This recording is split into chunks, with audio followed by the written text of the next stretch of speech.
everybody. It is Brandon, mindset expert, here to encourage you, inspire you, and uplift you to live your most joyful, abundant life.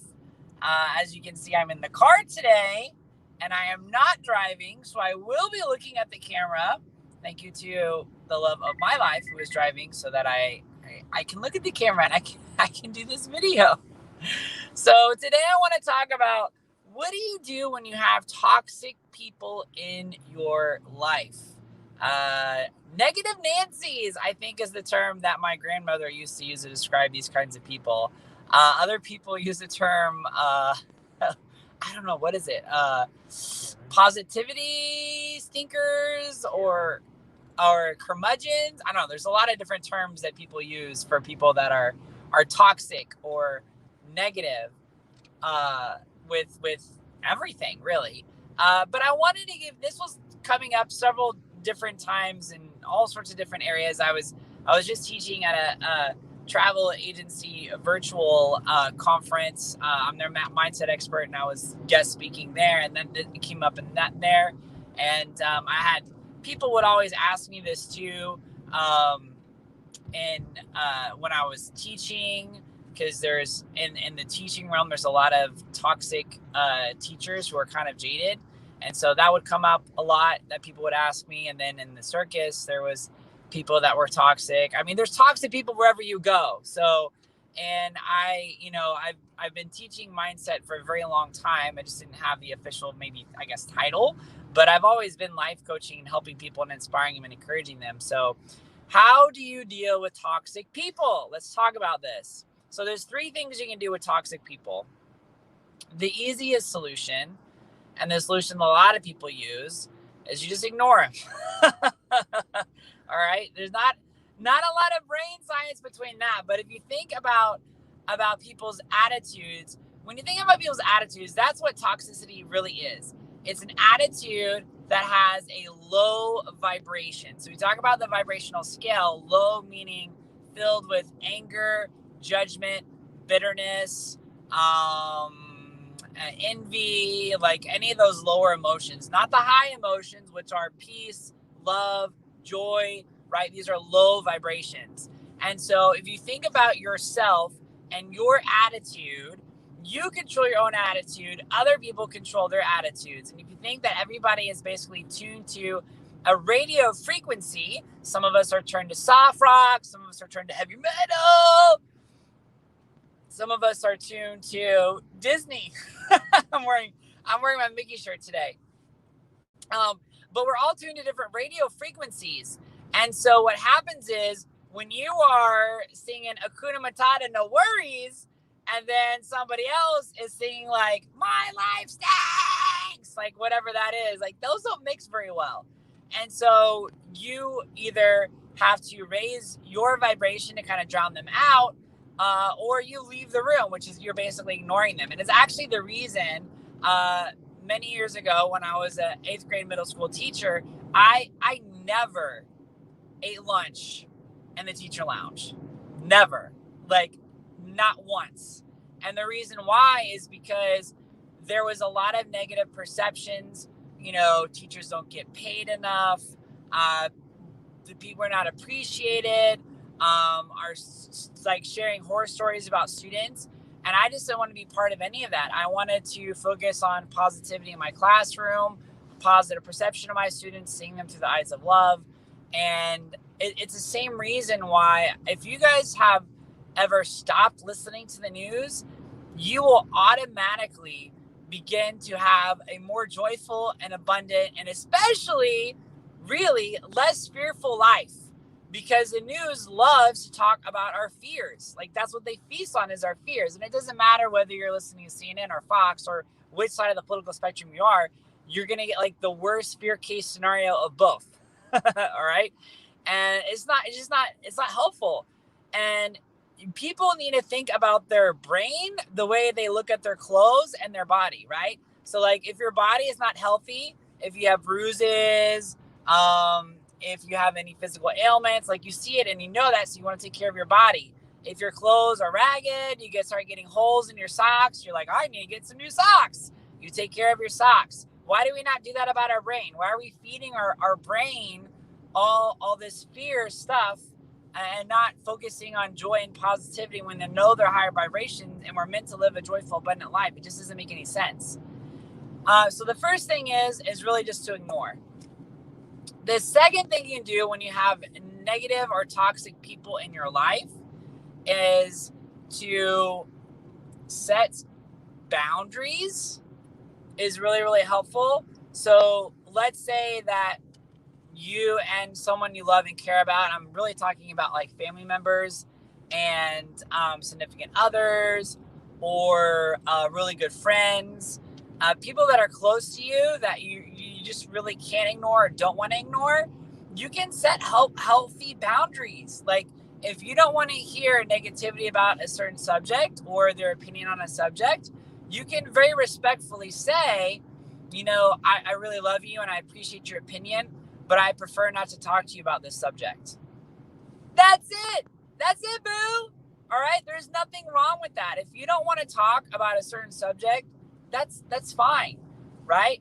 And in relationships, because I am starting my Tuning into Love, how to create amazing relationships and restore broken ones. In that course, we talk a lot about communication. And sometimes communicating that you don't want to communicate yet is okay. Like, it's okay to say, I don't want to talk about that right now. I'd rather talk about that later. Or every time, we talk about this, we get frustrated. So I think at this point, it's better for us just not talk about that right now.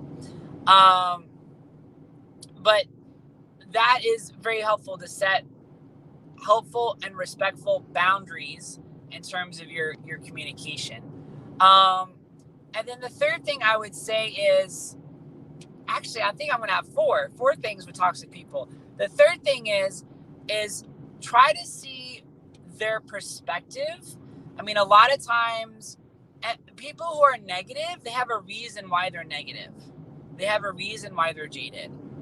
And sometimes, and I found this helpful because sometimes you have to work with negative people. Like, you can't ignore them.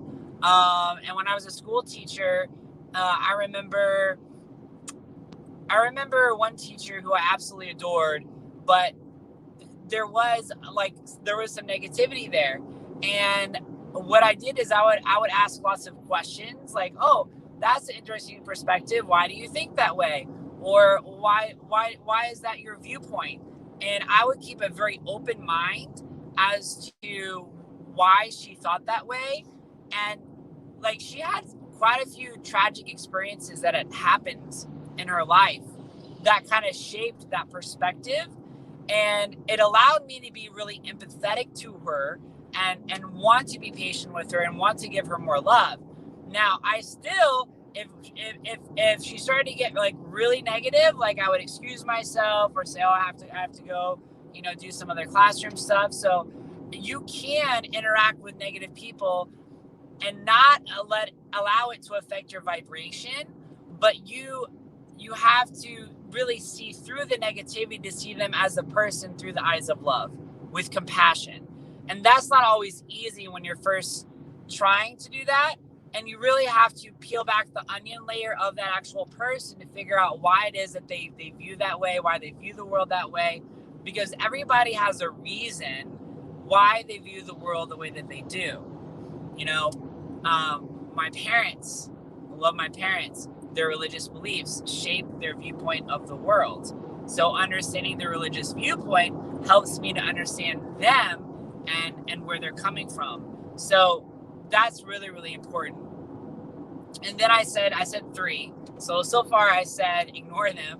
That was the first one. The second one I said was set boundaries. The third one was, I said, like, understand why they view the world the way that they view it and shift their perspective. The fourth one, which is really the one that so many people forget.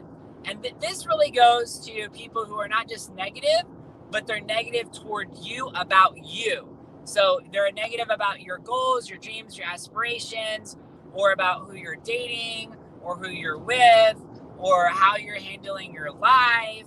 And they're basically judging you is what it boils down to, right? If you're telling someone that, they're either judging you, or if they're not judging you, maybe they're just trying to control you and tell you how to live your life. But the idea is that they're being critical in some form or fashion, and it's not positive. When that happens, if you are in agreement, there's a great book called The Four Agreements, but if you're in agreement with what that person is saying, it hurts. All right? And that's why it feels bad. And that's why it hurts your feelings. Because if you guys were looking at me and be like, oh, I hate your pink hair. Like, I don't have pink hair and aren't my feelings, right? But if you said, Brandon, I don't like your rainbow pride shirt, you're kind of getting in our face with that. Like, if I wasn't comfortable wearing this shirt, maybe I would feel subconsciously like guilty or ashamed, and I would be in agreement with them. And that would feel really bad. And so if someone says something critical to you and it hurts your feelings, that's an indicator that the universe and God is reflecting back to how you view about yourself. It's mirroring back to you. And a lot of people don't realize that. And when you hear that for the first time, when I heard that for the first time many years ago, I was like, what? No, that can't be true. But it is. Because in my relationship with my parents, so much of the guilt and the shame and the fear that I had was because I was in agreement with what their viewpoint was. So if you're in agreement with what somebody says and it's negative, you're going to feel bad. And you're going to get mad at them, and you're going to get bitter, and you're going to get angry. But that bitterness and angerness is actually directed at yourself because you're actually in agreement. And so how do you shift out of that? Is you ask yourself, why am I in agreement? Why do I believe with them? Is that the ultimate truth? And we're back to forgiveness again. If you guys have been watching these other videos, that's when you say you're sorry, that you are in agreement with them. You forgive yourself for whatever you feel that way, and you tell them you're sorry, and you forgive them too. And then you're clearing that emotional closet. And some of these wounds or these agreements go really, really deep, especially if you're emotionally attached more to them, energetically more attached to them. Like our parents, we have a very strong emotional attachment to our parents. Energetic attachment to our parents because we are more emotionally and energetically attached there. So those are the 4 things you can do to handle toxic people in your life. Just a quick recap. Number 1, you can ignore them. Raise your vibration around them, drown them out, or just leave the room and ignore them. Number 2 is set boundaries.